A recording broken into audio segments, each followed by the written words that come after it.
it's Kay. Welcome to my build guide for the Cold Conversion Hero Purity Necromancer. This is a mid and late league build that uses high-end uniques and crafted items. The build uses Sentinels of Purity for boss killing and Spiders for fast map clearing. The Cold Conversion Herald Purity Necromancer has big boss killing DPS and good clear speed. However, it can be difficult to play and survivability might feel low. Overall cost is high to very high for optimized gear. In this guide I will talk about the key mechanics of the build, how to summon Sentinels and Spiders, the passives Ascendancy and Pantheon, and gear including gems and links. With your death, it's not finally end.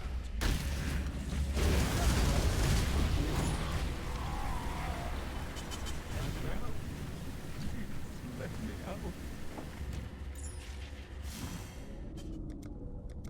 Vengeance is cold indeed.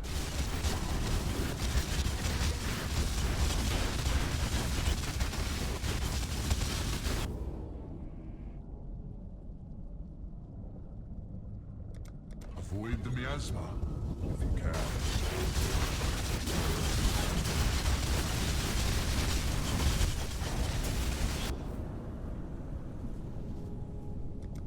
Rare is a breath of living air.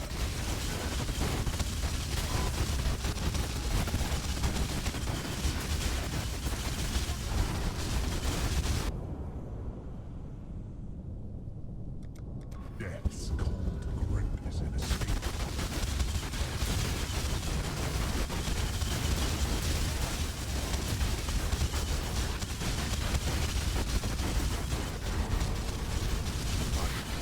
I see your ego swelling.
Herald of Purity is a herald skill that summons a Sentinel of Purity minion.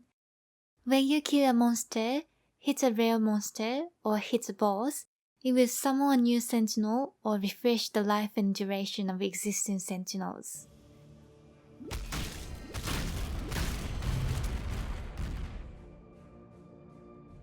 The Sentinel of Purity has extremely high stat scaling with a base of about 2100 DPS at gem level 20 and gaining 13% more DPS for each gem level until 31. It uses a default melee attack, a shield charge, and a special AoE slam. The Coming Calamity allows you to link Herald of Purity to support gems while keeping the mana reserve at 45%. Lastly, the Disciples Cluster Jewel Notable reduces the cooldown on their special AoE slam, which gives a big DPS boost. This build uses a special mechanic to sustain sentinels and spiders while mapping. Arakari's Fang summons spiders, which can proc poison when they hit. And Speaker's Wraith is used to block killing hits from your minions, because they don't do fire damage and cannot ignite. As a result, monsters can only die from the spider's poison. This counts as a player kill for anything that uses the on-kill trigger and will auto-resummon sentinels and spiders.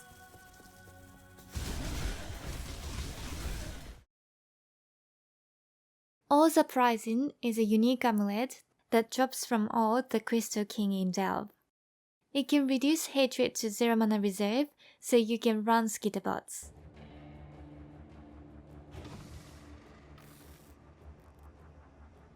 Skitterbots have a shock and chill aura, which makes enemies take more damage and also slow them down. Linking Bone Chill increases the amount of damage taken. The build uses 4 support minions for buffs and debuffs. 2 Carnage Chieftains to give frenzy charges.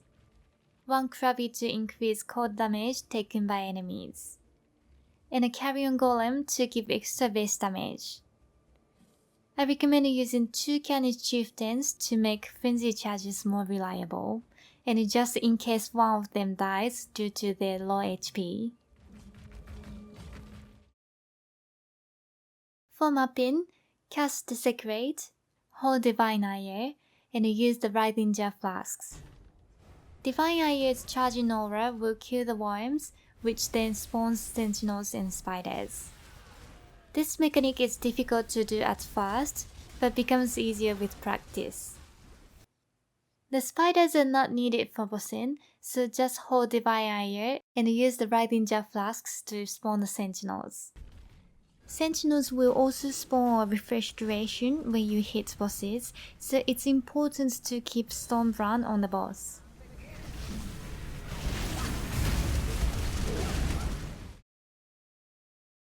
Here is the passive tree for the build.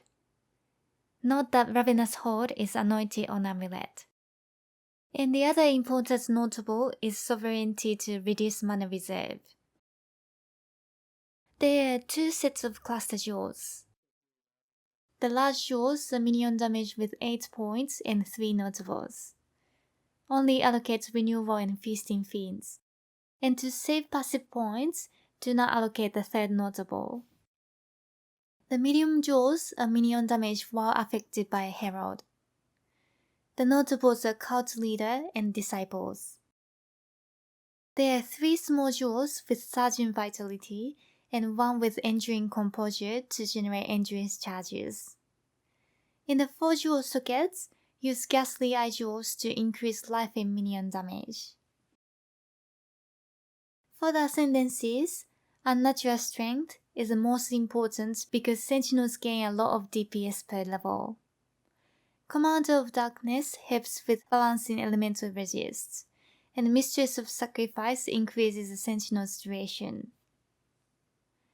The most important pantheon is Rislatha because it refills the Writhing Jar in boss fights that have no added monsters. Here's an overview of the gear including gems and links.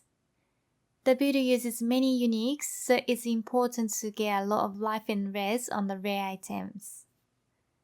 To min-max this build, I recommend using one set of weapons for endgame bossing and another set for all other content. For endgame bossing, I recommend 2 Convoke wands that give +2 to Herald of Purity as well as other minion mods. One wand should have Trigger Socket spell with Desecrate, Divergent Flesh Offering, and Summon Skeletons. And the other wand, Cunning Strike, Stormbrand, and Faster Casting. For mapping, use Araka's Fang with melee physical damage, melee splash, and minion speed.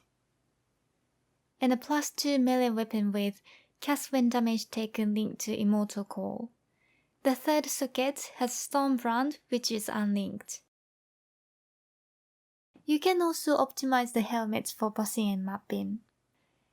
For mapping, use Speaker's Wreath for the Sentinel and Spider auto resummon mechanic. For endgame bossing, use a rare helmet with a +1 Sentinel enchant from Uvalab. The gems are Generosity, Hatred, Skitterbots, and Bone Chill. For the gloves, use Triad Grip with 4 green sockets for 100% code conversion.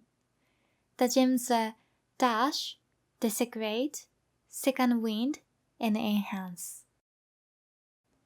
The body armor must be the Coming Calamity for the 45% mana reserve.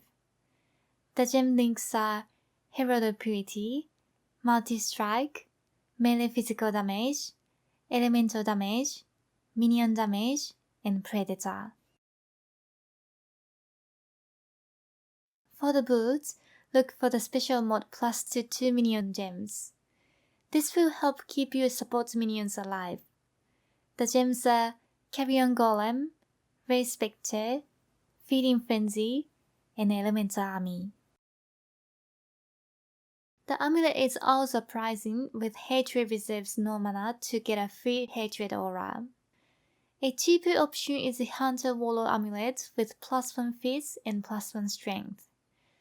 Anoint the amulet with Ravenous Horde using 1 Verdant and 2 Opalescent Ores. For rings, you need 1 unset ring to socket Divine Ire. And the other ring should be a Circle of Guild with Sentinels have increased damage. 1 ring should have Frostbite Curse on hit. For the belt, use a Stygian Vice to socket a Ghastly Eye for extra life and minion mods. Lastly, the flasks are a Life Flask with Staunchy for bleed removal, Quartz for phasing, Quicksilver for speed boost, and 2 Writhing Jars.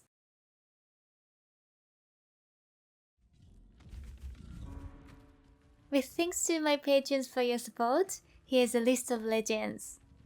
And there are more patrons in the other tier. Okay, I hope you enjoyed this build guide video for the Code Conversion Herald of Purity Necromancer. Let me know what you think in the comments below. Thanks for watching, bye!